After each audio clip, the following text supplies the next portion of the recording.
So the truth of the matter is that your journey, if you feel you're codependent, and many people are and are embarrassed to admit it, or don't know that they're codependent. That's the other thing. They have no idea that they're codependent. The journey needs to be very, very much the journey of feeling uncomfortable when you say no and still sticking to your no.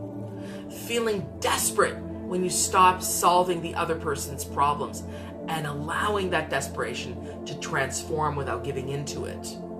Get some support through a therapist, Codependence Anonymous, do those types of things. Leanne says, I'm happy to have done so much work on myself, good stuff, over the years, and I'm not vigilant. And if I'm not vigilant, let me put the glasses on, and if I'm not vigilant, I can jump in to rescue without being asked to help. Exactly. And when I feel like giving someone a gift, I have to ask myself what my motivation is. Yes, what your motivation is one big question to always ask when you're giving to someone. Is your motivation to feel aggrandized? What is a valid motivation to give? One reason, because I want to, not because the other person is, lacking, and I'm going to give, and I'm going to, and then get frustrated because they don't take my advice or whatever it may be.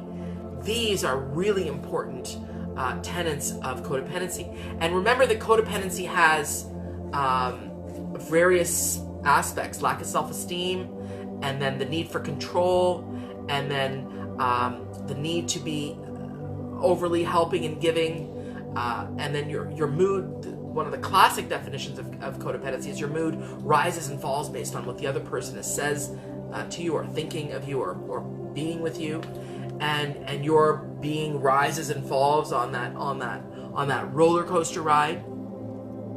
So really work on being very, very, very aware of what your motivations are and what your actions are, and test yourself by not doing it.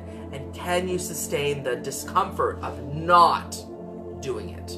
That is the journey, to me, that's very valuable. And get some support. Get some 12-step support. You can't do this alone. Get a therapist. You can't do it alone. It's not something that I feel, it's an addiction. Therefore, people need help around that. It's not something that has to happen on your own. In fact, it rarely works when you do it on your own. Read some Melody Beattie work, Codependence No More, or Codependent No More, or the 12-step to getting over codependency. Melody Beattie is excellent, and there's some other people out there writing as well. But man, it's an addiction.